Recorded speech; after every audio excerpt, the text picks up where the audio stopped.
I said, sure.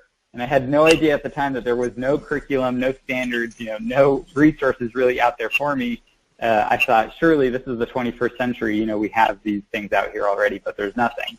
And now, even years later, we still don't have a lot. And we're going to talk a little bit about what that kind of looks like. But for me, I do have a bachelor's in information systems, but I did get a master's in education, and I'm working on a doctorate in education right now also.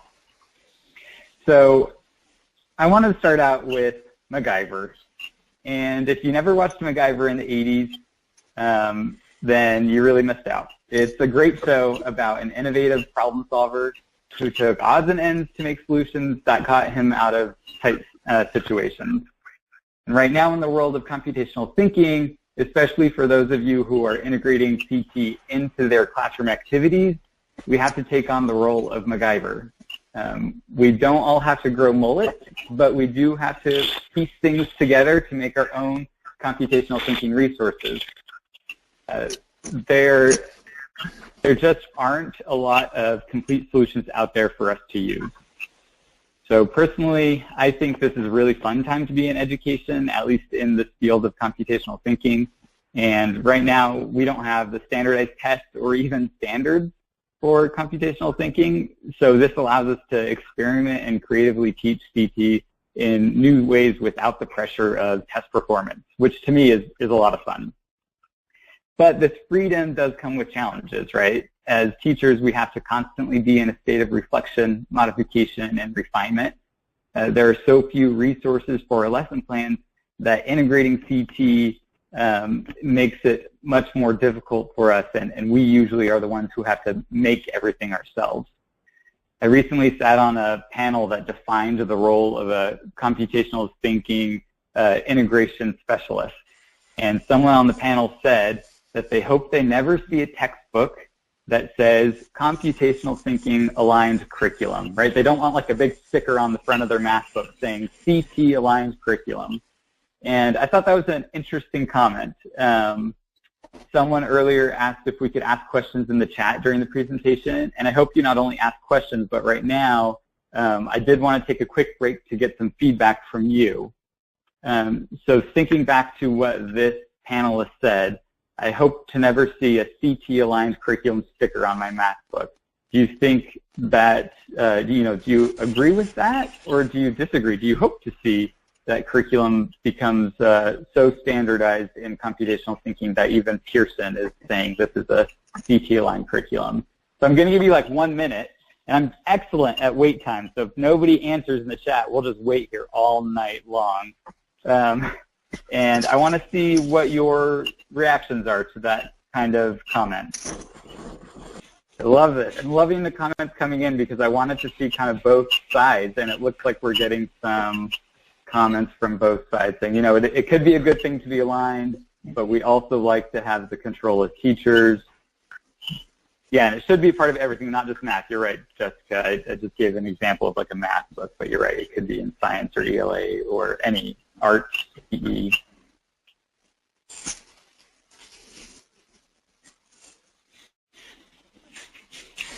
I love what Kathleen said, that it's a way to think about things and resources and be resourceful in what we do. All right, let's finish up those comments in like 5 more seconds. If you had one more that you really wanted to type in, go ahead and type that in. Otherwise, let's move on. Thanks, Sherry. Okay, good. I'm glad that we had some participation in there. And I'm going to move on with some more talking. I'll get participation later on also.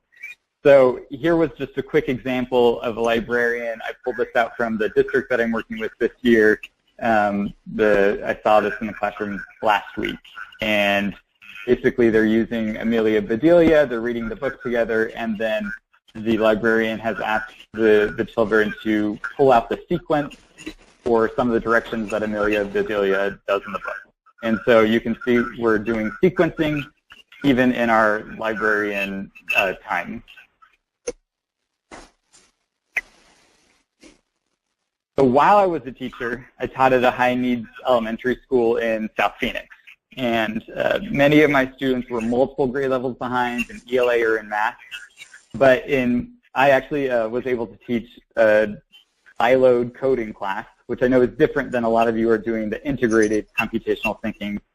But think of my coding class as your computational thinking time in your class days. And what I liked about my classes was it was a great equalizer of my students. No one started out behind because they all started from scratch. And that's why I drilled into their minds my favorite concepts by constantly telling them that I don't care how well you do in your other classes. In my coding class, hard work is what makes you successful. And so we can still cross that over to when we're learning about computational thinking, hard work is what makes you successful. Albert Einstein even noted that I'm not that smart, I just stay with problems longer. And that's really what we want our students to be learning while they're doing computational thinking. I celebrated students who exhibited obsessive problem-solving behavior. I knew it started to click for them when the students gave up their hard-earned free time to continue working on their projects. A few times I had to even threaten negative consequences because students wouldn't stop programming when it was time to go to their next class. I remember one of my students, Oscar, complaining, "But Mr. Smith, I'm almost done fixing this bug. Just let me skip science so I can work on my program." Oscar was failing every single one of his other subjects. He came to school in dirty clothes and obviously had a very rough home life, but he worked hard in my coding class and became a master problem solver. Oscar ended up earning my Hacker Award, my award for the best coder of the class. I also love the TV show. I just realized I talk about TV shows a lot. I'm not a TV guy. Just these two are my favorite, MacGyver and Mythbusters, right? So I was devastated when they terminated the series. So I wanted to bring it back and continue some of their work by busting a couple myths about coding education or computational thinking education for you all. My first myth is that computer science, which is the bigger area that computational thinking fits under, is only for the smart, rich white boys. And I'm sure you have talked about this in your training. I think it's always important to reiterate it because this is something we always need to keep at the forefront of our conversations. So I wanted to give some stats for you. In the first school district where I worked to bring computer science to all, at this school district, I started coding classes for all students in grades K through 8 for everyone in the entire district. It was an underprivileged district. And at the end of their first year, we did a survey and had all the students take the survey. One of the questions was, in coding class, I feel like I belong, and then we had the Likert scale. And at first, we looked at these stats and said, oh, not bad. Like, the boys feel like they belong just slightly more than the girls, only 4% more. So that's not too bad. But then we broke down the stats a little bit more, and we noticed that the girls diverge greater as they get older. So, for example, both the boys and the girls in kindergarten, everybody feels like they belong, right? There's no kindergarten that walks into class and says, I don't feel like I belong, right? Because they don't know what's going on. But when they get older, the girls start to feel less and less like they belong until 8th grade. Only half of them now feel like they belong. And that's compared to 70% of our boys, or 69% of our boys still feel like they belong. And this is actually in a high minority district as well. And so we need to be very aware of what kind of projects we're doing with our students and how we're teaching it.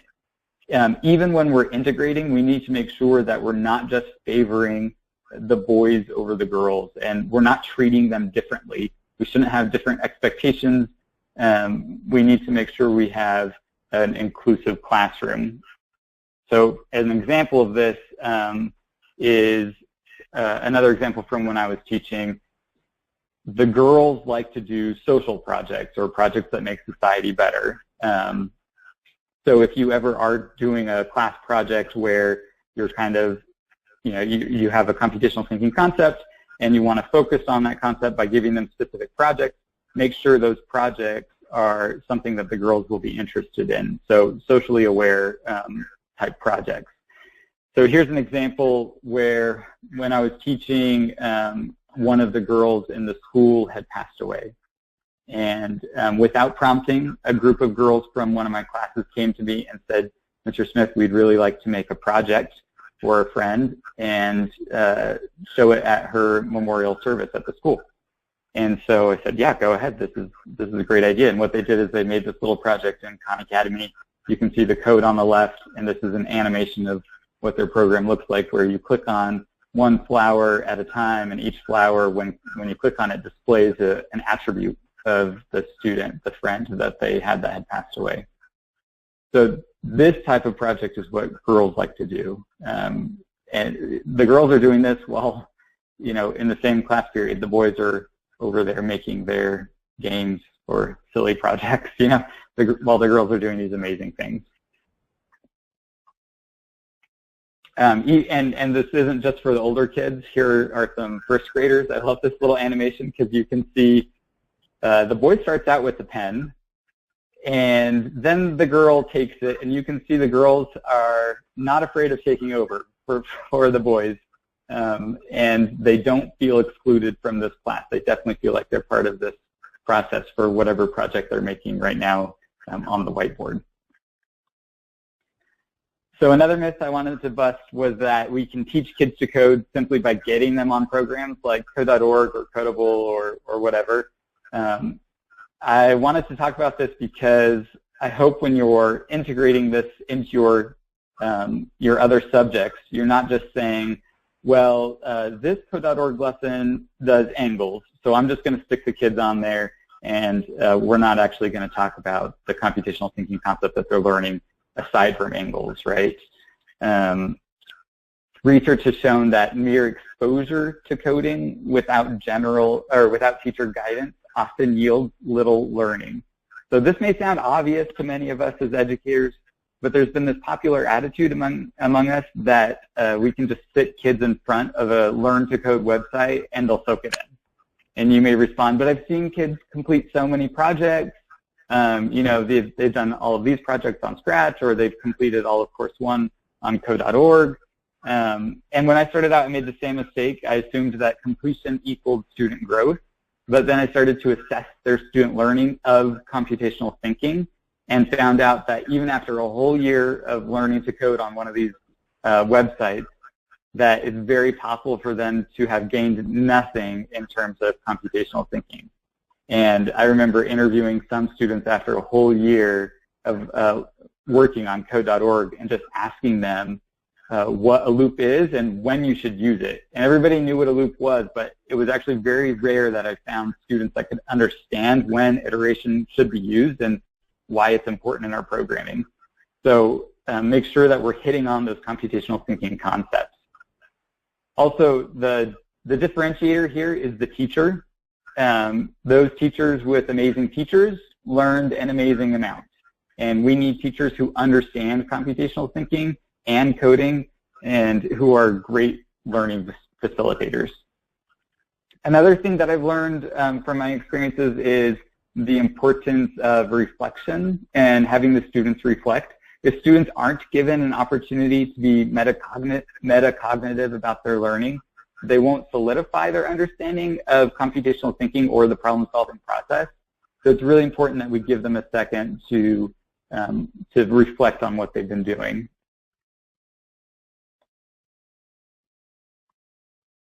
Oh, I like the comment about the crossover to math. Sorry, I'm also reading the chat. Great comment. Oh, back to one other thing about the reflection journal. This is a perfect way to assess their learning in computational thinking. That's one area that computational thinking is still really struggling with, is how do we assess our students. And I don't know if Sherry shared with you the Harvard's research on assessing computational thinking, but those interview questions are great, and those are the type of questions that you might add into your reflection journals to have students explain to me what your process was in debugging today, or something like that. Use one of their questions, and then they can reflect on that in their journal. And we've used these journals for all grades K through 5, but in kind of different ways. At the lower grade levels, we have them draw first, like in kindergarten, if they can't write, and then maybe they'll write the word of the day down. but then in 5th grade we have them write first, and then they can draw representation also. Some teachers also just let the students pick if they want to draw or write, whichever way they're most comfortable with, depending on how many ELAs you have and all that. So another thing that we need to focus on for computational thinking is not turning our coding tools into PowerPoint. And this is a weird way to say this, but basically I've seen a lot of teachers who have turned Scratch, for example, into PowerPoint, into a presentation tool. And the students can make amazing plays about science, like some science phenomena on Scratch. But then you turn around and ask them about computational thinking and they have no idea because they didn't learn the computational thinking concepts behind it. And so they might as well be using PowerPoint because that's just as good at presenting things, right? So let's make sure and really teach these computational thinking concepts. My next myth is we won't be able to hire enough teachers because they can all make more money in computer science jobs. So I know none of you believe this myth because you're in the process of being trained, but it's something that I wanted to talk about because I think it's so important for you to realize how amazing you all are or will be at teaching computational thinking in your classes. Do not for a second think that just because you don't have like a degree in computer science, that does not mean that you cannot become highly effective teachers in this subject.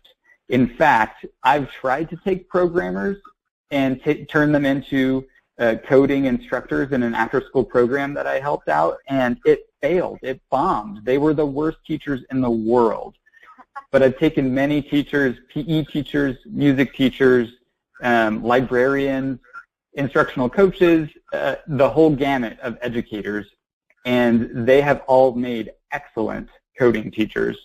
The secret is the educators who do the best are those who are already great educators and the ones that want to learn something new. So that's the recipe to a successful computational thinking educator. And I've been reading this book lately, and I just found some evidence to back me up. So I want to take a second to read this research with you. And Sherry said that the researchers are actually from your area, so that's really exciting. So they said that expertise in a particular domain does not guarantee that one is good at helping others learn it. In fact, expertise can sometimes hurt teaching because many experts forget what is easy and what is difficult for students, just like our programmers. And that's exactly what happened in the program that I worked with. Programmers were going in thinking that they would teach 2nd graders how to make iPhone apps from scratch with written code. They did not understand what is difficult for students. Also, expert teachers have acquired pedagogical content knowledge as well as content knowledge. So that's what you are doing this year. And that's why it's so amazing that you have this training program that's spread out throughout the year and gives you an opportunity to learn both the content and the pedagogy because they're separate and you do need both.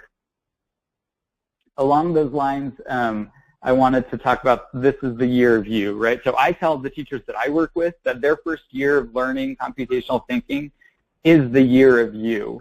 And this means that we care more about your learning as educators and the growth, your own growth as you teach computational thinking. We care about that more than we care about your students' learning and growth. That's not to say, just stop teaching and don't put any effort into the student learning. That's just saying we care about your learning more than your student learning. And this year, you may teach lessons that completely bomb or confuse your students. This year, your students may correct you on computational thinking concepts. And this is okay. In fact, it's expected. Allow yourself to focus on you this year. And again, I'm not telling you to coast through the year. I'm just saying let go of some of the stressors of student learning for this one year. Let go of those anxieties so that you can focus on your own growth. And I encourage you to keep your own reflection journals or even a blog. Writing in a blog has been a huge help for myself on my own journey because it helps me reflect on new learning, and it also helps me refine my thoughts enough to make them public.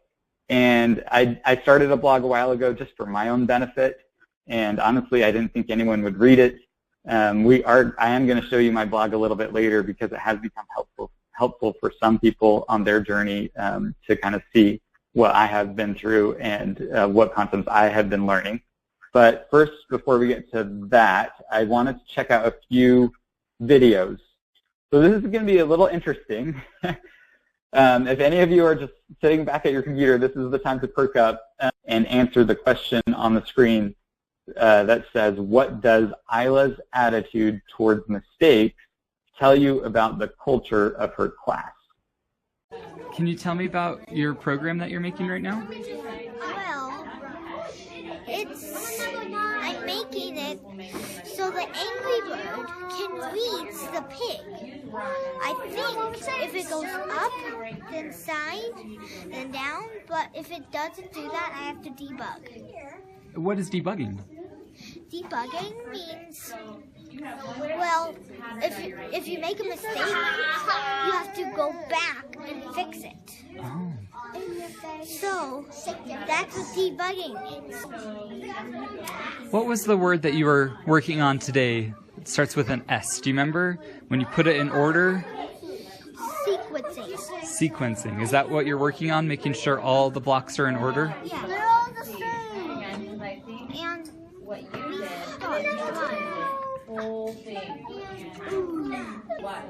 I may have made a mistake. Yeah. My computer. I should have gone that way, then okay, so now I can debug. I'm Ida. I program computers. Those were all amazing comments, and I love how you brought out lots of different things. I feel like I'm not going to be able to hit on all of them, but some of the main themes that I saw going on were debugging is a natural process. I think that one is an awesome thing to have for your class. One thing that one teacher did tell me, so last year I worked with a district in Utah, and this district did a great job, and one of the teachers from that district told me that, you know, when my students started to learn computational thinking, I actually saw a shift in their attitudes towards mistakes in every subject area. So they brought this over from computational thinking to ELA or math or PE or music. So the students no longer viewed mistakes as some big, horrible, you know, thing, and they're so sad and disappointed, but rather as a bug that they just need to go back and fix. So that was really cool to see that kind of change in students' attitudes. And yeah, definitely growth mindset was in there, and high expectations, and all of these things that you guys were saying, which are amazing. And you all can have your students gain this type of culture in their classroom, in your classrooms also. All right, let's go on to Lauren, a first grader.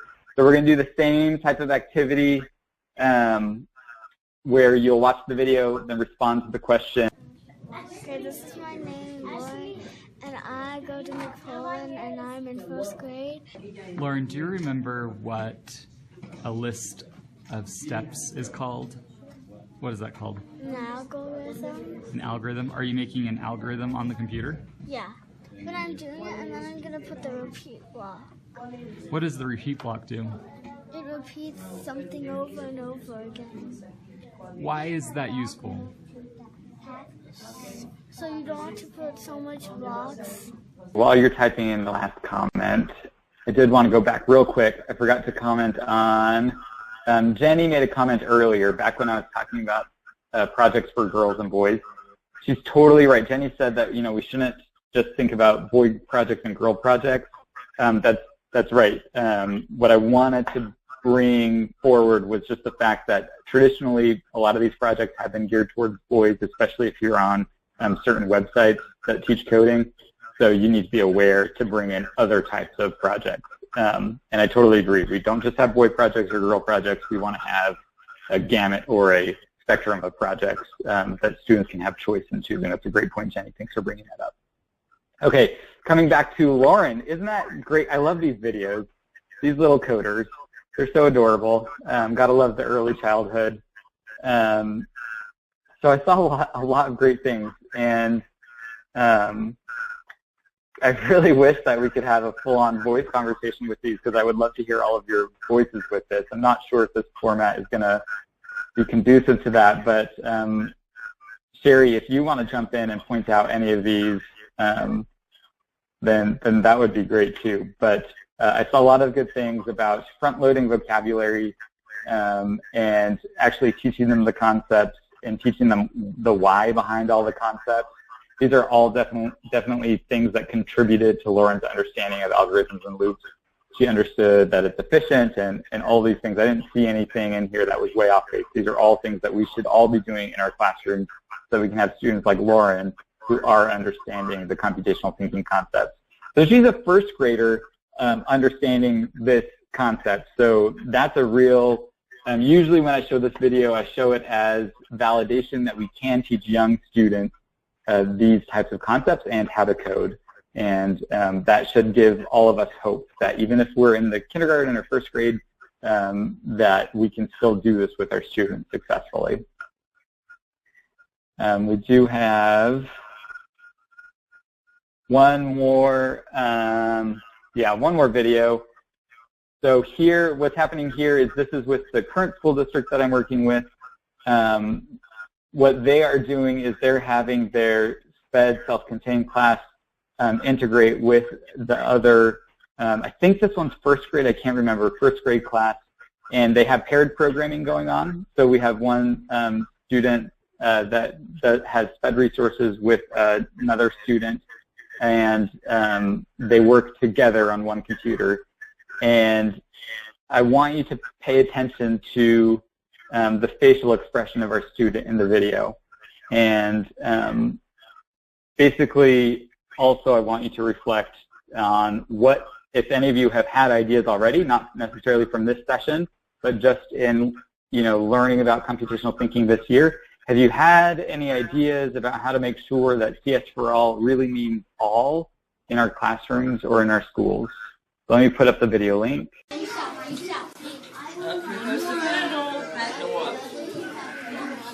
ready.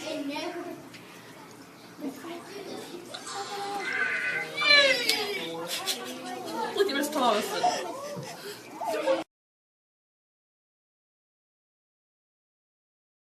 Yay, okay, I'm glad that's motivating. This should be motivating. We can do this. This is something that's still also new in computational thinking. Not a lot of people are paying attention to where all really means all. And I hope that Bellevue is the one to lead the way. And actually, you have a really great example of this that I'm going to get to in a second. But first, I wanted to kind of highlight some of these ideas that jumped out. The adult mindset is definitely something that we need to go on, having those expectations of our students that are high and don't just cut them off before you even give them a chance. And I liked the examples of some of your schools already doing things to include all students. These are all great. I just kind of wanted to get the ball rolling with this. Since we didn't really spend a lot of time talking about it and we're not going to spend a lot of time on it, I want you all to keep reflecting on this and keep this in your minds as you move forward with your schools and your classes. One thing that we're going to do now is I'm going to show you my blog and show it to you kind of as a place that you can go for resources. But the first thing I want to do is show you a specific blog post going back to what we were just talking about, where Sarah Brewer from your district actually wrote a blog post on my blog about making 3D printed coding blocks that had Braille on them for a student who is visually impaired. And this is a perfect example of inclusion and making sure that all of our students are included in learning coding and computational thinking. And I think this is such an amazing project. Just looking at the classroom and recognizing what the student needs and where we can meet their needs and how we can provide an equitable learning environment. So I definitely, if you haven't heard about this, I definitely encourage you to go and read about this on my blog.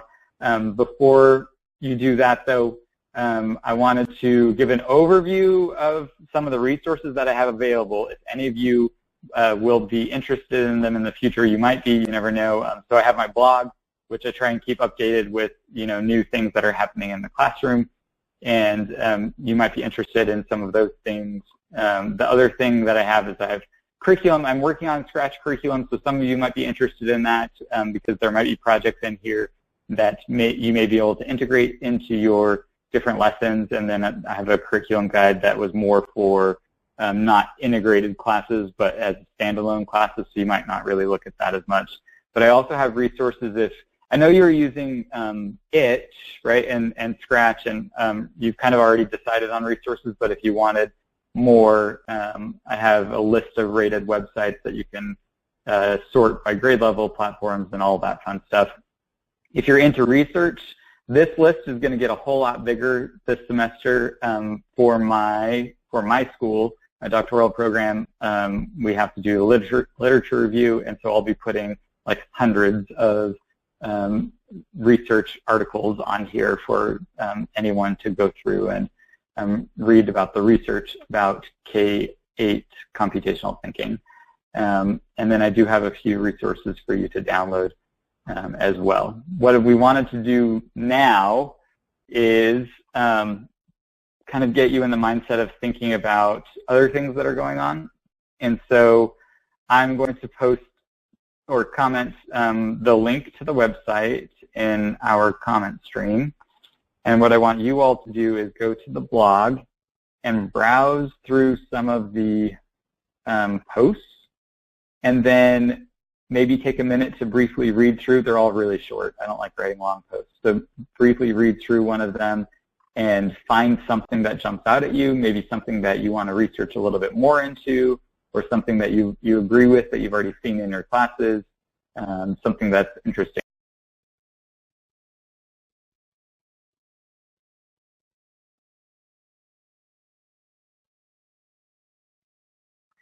All right.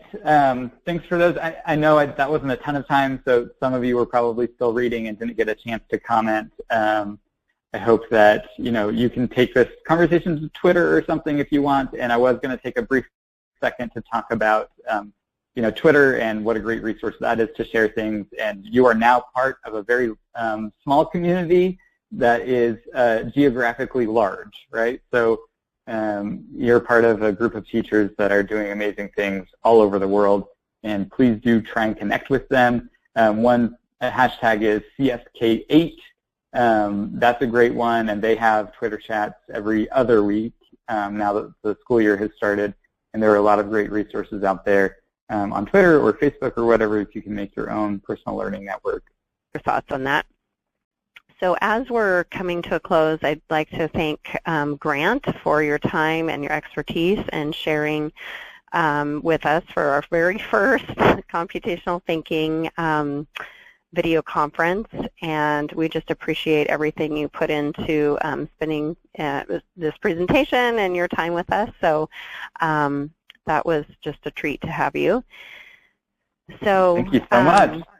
Yeah, we really appreciate it. So again, thank you, Grant, and thank you, everyone, for being on this call and engaging in this new way for professional learning that we're kind of trying out here in Bellevue. This is certainly my first time in doing something like this, so we appreciate your commitment and being here. And we did record the session so that for those folks who couldn't attend, we will be able to play back the audio portion and the video. The chat won't show up in the replay or recorded version, but so if folks weren't able to attend, they can watch the replay of the video. So